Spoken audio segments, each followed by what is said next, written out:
Hello friends. आज की इस वीडियो में हम पूरा डिटेल में 1857 का जो रिवॉल्यूशन था, 1857 का जो विद्रोह था, उसके बारे में पूरा डिटेल में उसके तात्कालिक कारण सारा कुछ देखेंगे। ठीक है। और ये वीडियो डीयू में पॉलिटिकल साइंस या जिसमें भी 1857 टॉपिक है उनके लिए बहुत इम्पोर्टेंट है। सो प्लीज़ पूरा देखिए वीडियो आप। जैसे पहले हम इसका इंट्रो देखते हैं तो ये होगा कि 1857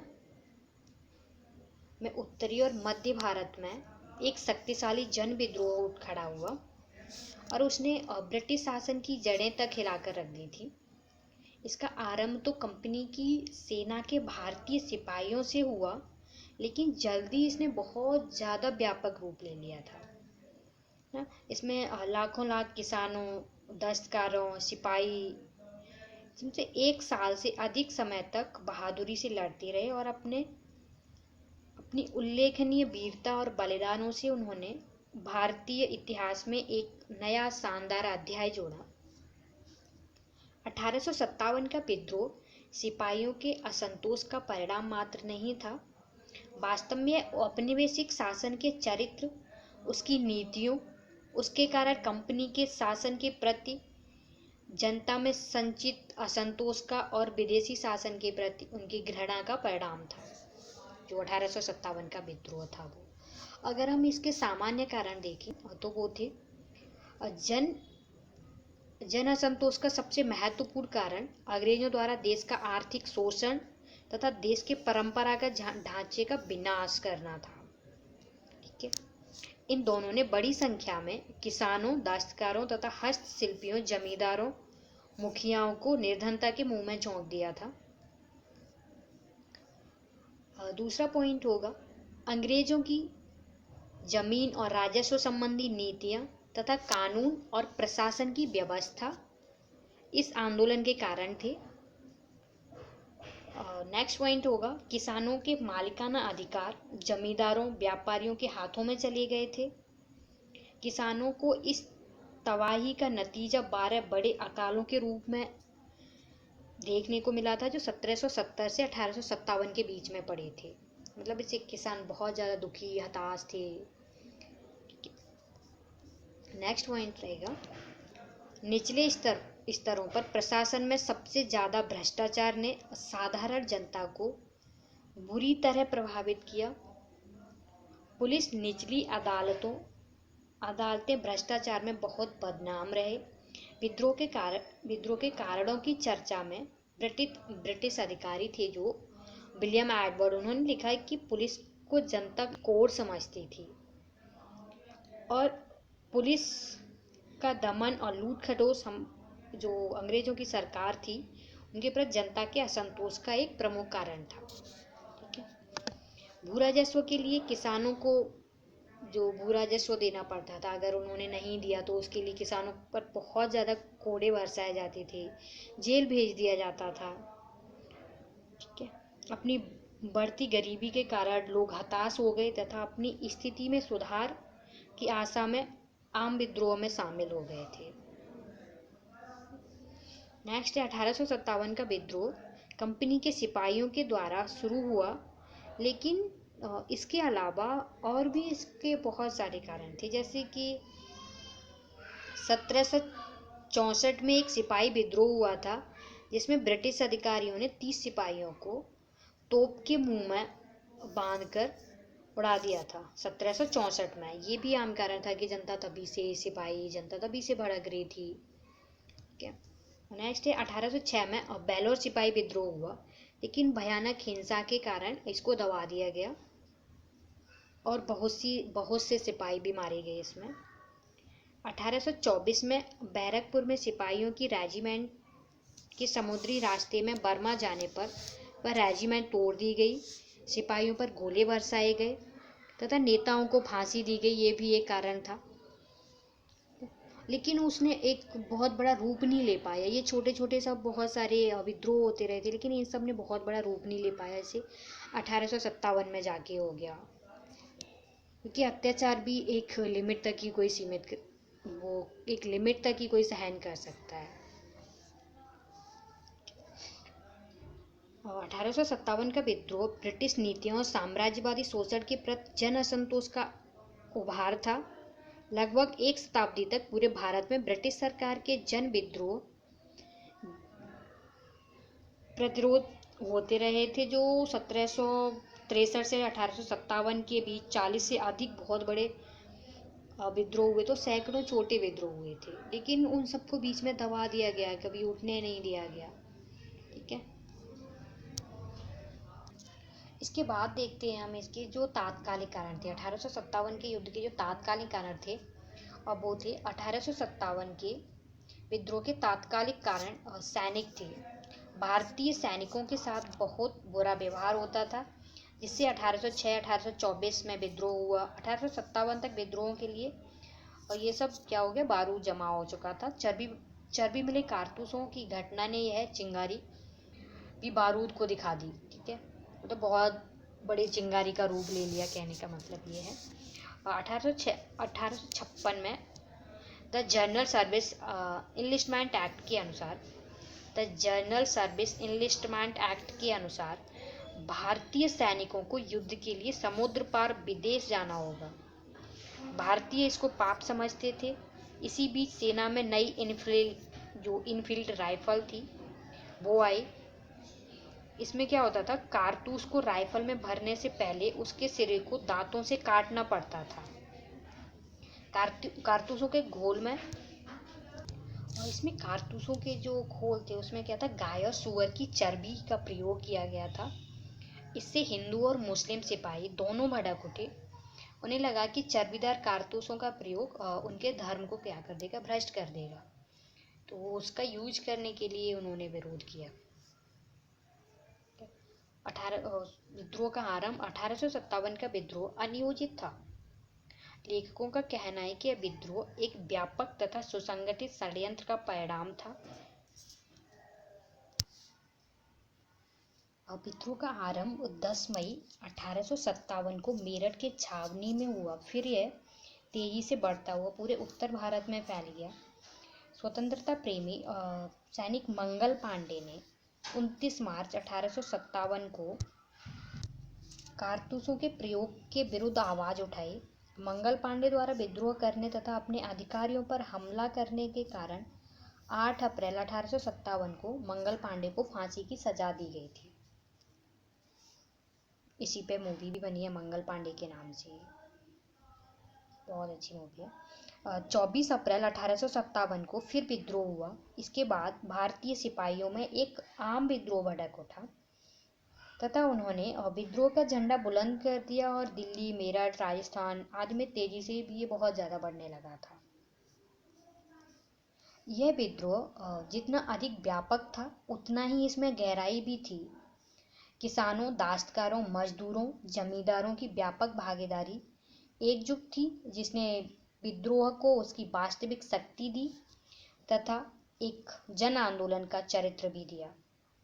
1857 के विद्रोह का जन चरित्र तब स्पष्ट हुआ जब अंग्रेजों ने दिल्ली, अवध, पश्चिमोत्तर बिहार आदि में पूरे गांव को जला दिया था, और बिना किसी मुकदमे से पेड़ों पर लोगों को फांसी दे दी। लेकिन जनता फिर भी पीछे नहीं हटी थी। इसकी अगर हम पॉजिटिविटी देखें तो इसमें एकता का प्रदर्शन हुआ था। जितना इस 1857 के विद्रोह में जितना हिंदू मुस्लिम एकता का प्रदर्शन हुआ, उतना उसके बाद में कभी दिखाई नहीं दिया था। ठीक है, इसी पर हिंदू मुस्लिम की एकता के पर उसमें ब्रिटिश अधिकारी ने लिखा था कि इस मामले में हम मुसलमानों को हिंदुओं से लड़ा नहीं सके। सभी विद्रोहियों ने अपना सम्राट बहादुर शाह जफर को नियुक्त किया था। इसमें इस विद्रोह की कमजोरियां भी थीं कि ये क्यों असफल हुआ था, और उसकी जो कमजोरियां थीं उसको भी देखेंगे हम। क्योंकि जब हम चाहे आप 9th-10th में भी अगर ये क्वेश्चन आ रहा है या कहीं भी आ रहा है लिखने के लिए, तो पूरा डिटेल में लिखना होगा, है ना। तो इसकी कमजोरियां थी। यह विद्रोह भारतीय समाज के सभी अंगों तथा वर्गों को अपनी लपेट में नहीं ले सका था, मतलब सबको साथ नहीं लेके आ सका था ये। भारतीय रजवाड़ों के अधिकांश शासक तथा बड़े जमींदार इस विद्रोह में शामिल नहीं हुए थे। ये भी एक इसकी असफलता का कारण था, ये इसकी कमजोरी थी। आधुनिक शिक्षा प्राप्त भारतीयों ने विद्रोह का साथ नहीं दिया था। जो वेस्टर्न से एजुकेटेड लोग थे वो इसमें शामिल नहीं हुए थे। ठीक है, मतलब कुछ तबके थे जो 1857 के विद्रोह में शामिल थे, पूरा देश इसमें शामिल नहीं था। क्रांति का दमन। क्रांति की विभीषिका को देखते हुए अंग्रेजी सरकार ने दमन की नीति अपनाई। क्रांतिकारियों को छोड़ जनसाधारण का कत्ल किया, गांव को लूटा और निर्दोषों को फांसी दे दी, मतलब कि इससे डर के ये विद्रोह खत्म हो जाए। और दिल्ली में बहादुर शाह जफर को गिरफ्तार कर लेने के बाद नरसंहार शुरू हो गया।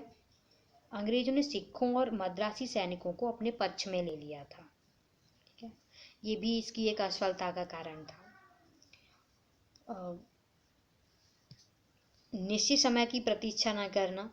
1857 की क्रांति का 30 मई 1857 नियुक्त की गई थी, किंतु सैनिकों ने आक्रोश में आकर समय से पूर्व ही विद्रोह कर दिया।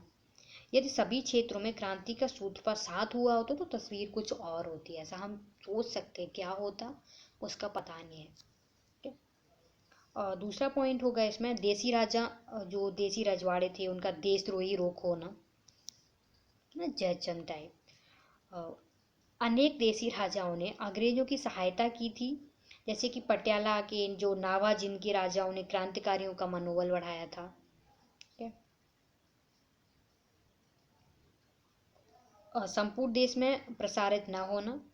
1857 की क्रांति का प्रसार संपूर्ण भारत में नहीं हो सका। संपूर्ण दक्षिण भारत और पंजाब का अधिकांश हिस्सा इस विद्रोह से अछूता रहा था। ये भी इसका एक कारण था। सशस्त्रों का अभाव, आर्थिक दृष्टि से कमजोर होने के कारण क्रांतिकारी आधुनिक सशस्त्रों का प्रबंध करने में असफल रहे थे। ये भी 1857 की क्रांति का जो आंदोलन था उसकी असफलता का कारण था। सहायक साधनों का अभाव, भारतीय क्रांतिकारियों के पास साधनों का पूर्ण अभाव था, इसलिए वह अपना संदेश एक स्थान से दूसरे स्थान तक शीघ्र भेजने में असफल रहे। क्रांतिकारी संगठित अभियान बनाने में असफल रहे थे। अगर हम इसके परिणाम देखें अब, तो इसके परिणाम थे 1857 का विद्रोह अपने तत्कालीन लक्ष्य की दृष्टि से असफल रहा, परंतु इस क्रांति ने स्वतंत्रता संग्राम के लिए प्रशस्त किया। इस क्रांति के परिणाम अच्छे और बुरे दोनों हुए। जैसे कि अंग्रेजों के पक्ष में परिणाम थे जो वो थे, विद्रोह के बाद भारत में सत्ता ईस्ट इंडिया कंपनी के हाथों से निकलकर ब्रिटिश सरकार के हाथों में चली गई थी 1857 के बाद में। इसके लिए भारत शासन अधिनियम 1858 लागू हुआ था। भारत सचिव का सृजन किया गया था इसके बाद में। सतर्कता की वृद्धि। 1857 के विद्रोह के बाद अंग्रेजों ने सेना और सैन्य सामग्रियों पर एकाधिकार कर लिया था। देसी राजाओं से मित्रता। 1857 के विद्रोह के बाद अंग्रेजी सरकार ने देसी राजाओं के साथ मित्रता पूर्वक संबंध स्थापित किए थे। ये भी अंग्रेजों को इस फायदा हुआ था। अगर हम भारतीयों से इसकी वृद्धि देखें तो थी, अंग्रेजों ने भारत में प्रारंभ से ही गोरे और काले के आधार पर श्रेष्ठता और हीनता की भावना फैला रखी थी। 1857 की क्रांति के बाद भारतीय अंग्रेजों से अलग थलग रहने लगे थे। भारतीयों के पक्ष में परिणाम, आत्मबल की वृद्धि हुई थी। इस विद्रोह ने भारतीयों के आत्मबल में वृद्धि की और स्वतंत्रता प्राप्ति के लिए उन्हें जागृत किया। भारतीयों ने स्वतंत्रता प्राप्ति को एकमात्र लक्ष्य बना लिया था इसके बाद में। ठीक है, राजनीतिक जागृति हुई थी। 1857 के विद्रोह के बाद भारतीयों को महसूस हुआ कि जोर लगाने पर स्वशासन की प्राप्ति हो सकती है। संगठन की प्रेरणा। इस क्रांति के बाद क्रांतिकारियों में व्यापक संगठन की प्रेरणा प्राप्त हुई। इसी के कारण आगे वर्षों में अनेक क्रांतिकारी संचालन संभव हो सके थे। एकता की प्रेरणा। 1857 की क्रांति की असफलता के कारण भारतीयों में एकता का अभाव था। एकता ही राष्ट्रीयता का मूल मंत्र है। इस तथ्य की और भारतीयों का ध्यान गया। 1857 के विद्रोह में हिंदू मुस्लिम साथ मिलकर लड़े थे। स्वतंत्रता प्राप्ति की नई दृष्टि। अंग्रेजों के क्रूरतापूर्ण व्यवहार को देखने के बाद भारतीयों ने अंग्रेजों को देश से बाहर निकालने का संकल्प लिया। इस क्रांति से स्वतंत्रता आंदोलन को भविष्य में एक नई दृष्टि मिली। ये था पूरा 1857 के विद्रोह के बारे में। वो फैक्ट हो जाते हैं कि किसने 1857 के विद्रोह को क्या कहा है, उसकी पहले भी एक वीडियो बनाई हुई है मैंने। Okay, thank you.